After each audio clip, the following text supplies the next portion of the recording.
kepulangan PMI yang ditampung di shelter BP2MI ya untuk dipulangkan ke kampung halaman itu kan biaya BP2MI, biaya negara.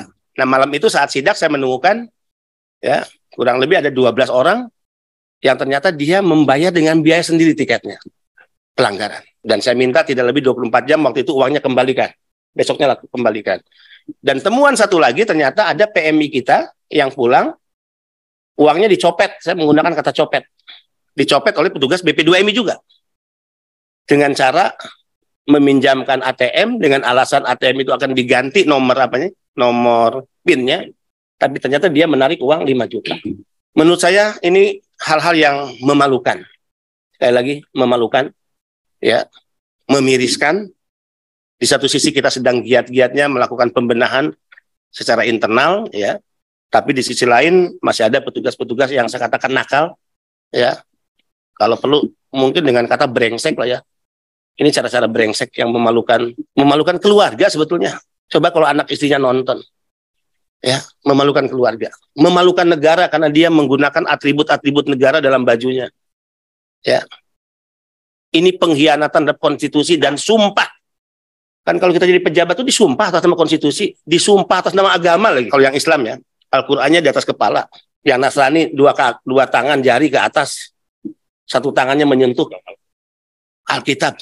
Kok bisa terjadi hal-hal yang menurut saya ini memalukan dan memiriskan. Assalamualaikum warahmatullahi wabarakatuh. Hari ini saya sebagai Kepala BP2MI menyampaikan keterangan pers. Kejaksaan Negeri Kota Tangerang menangkap 3 orang oknum pegawai BP3MI Banten atas dugaan tindak pidana korupsi dengan modus melakukan pungutan liar kepada pekerja migran Indonesia di Bandara Soekarno-Hatta dengan membuka layanan money changer dengan kurs tidak sesuai dengan nilai tukar semestinya.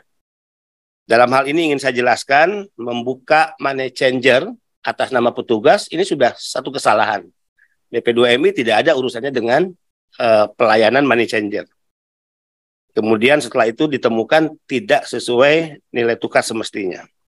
2. Dari keterangan tim Kejaksaan Negeri Kota Tangerang, oknum sindikat pegawai BP2MI atau BP3MI ini telah beroperasi selama 2 tahun.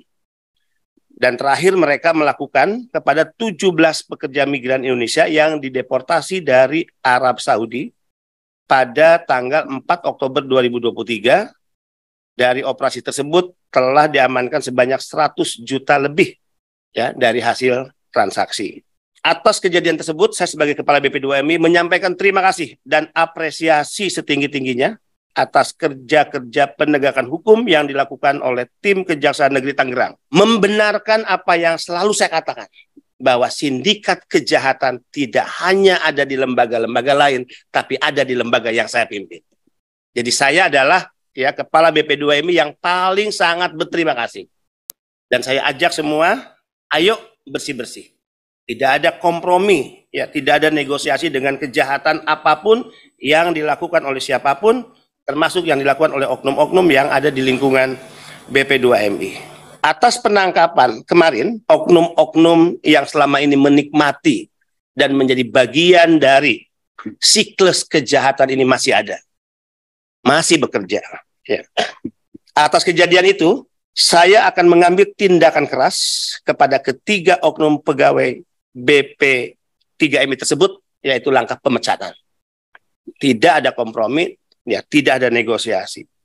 Selanjutnya tentu saya akan meminta nanti Sestama dan Inspektorat dan tim yang akan ditugaskan ya untuk melakukan pendalaman ya, dan saya minta untuk tidak ragu ya, tidak ragu mengambil langkah-langkah sanksi keras yaitu pemecatan. Jika ada pihak-pihak lain yang terlibat, ya kita juga minta Inspektorat untuk tidak ragu menyebutnya. Misalnya, apakah hanya 3 ataukah ada yang lainnya, hanya jangan-jangan yang 3 ini hanya sial, atau jangan-jangan sip-sipan gitu ya, kejahatannya sip-sipan. Karena kebetulan yang bertugas 3 orang itu yang ketangkap. Tapi jangan-jangan kalau sip-sipannya lain, yang lain juga melakukan hal yang sama. Selain itu saya juga hari ini menyatakan mencopot Kepala BP3MI Banten. Saya sudah perintahkan lama untuk yang bersangkutan ya, melakukan penugasan secara sip-sipan 2 minggu. Jadi di setiap bandara itu harusnya 2 minggu dia ganti. 2 minggu dia ganti. Jadi jangan menempatkan orang terlalu lama, terlalu happy dalam tugas yang memang rentan ya terjadinya kejahatan. Godaan setan yang terkutuknya sangat luar biasa ya termasuk kepada petugas-petugas kita, dan itu tidak dilakukan. Ini pelanggaran pertama. Pelanggaran kedua, kalau saudara-saudara masuk di tempat pelayanan imigrasi ketika tiba dari luar negeri, dulu itu 3 bulan lalu saya sudah memerintahkan papan yang menunjukkan fast track PMB yang sudah tidak ada itu dipasang kembali. Nah kemarin saya pulang dari Jepang ya, ternyata papan itu tidak ada. Jadi perintah-perintah kepala BP2MI tidak dilaksanakan. Ya, tidak dilaksanakan. Jadi tidak ada, sekali lagi, BP2MI bertugas ganda atau rangkap sebagai money changer. Membuka loket money changer. Menjadi orang-orang ya pesuruh untuk menukarkan uang. Tidak ada. Kan laporan saya gitu.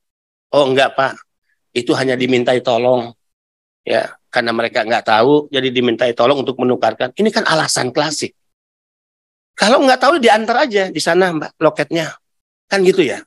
Terus ngapain kita mengurus uang dolarnya, misalnya dipegang oleh kita dan sebagainya.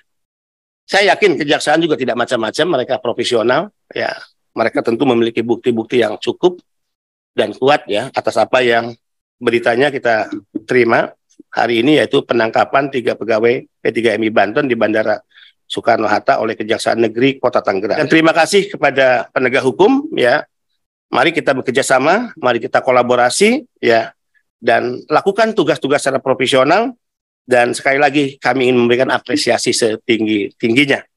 Terima kasih. Wallahul muwaffiq ila aqwamit thoriq. Wassalamualaikum warahmatullahi wabarakatuh.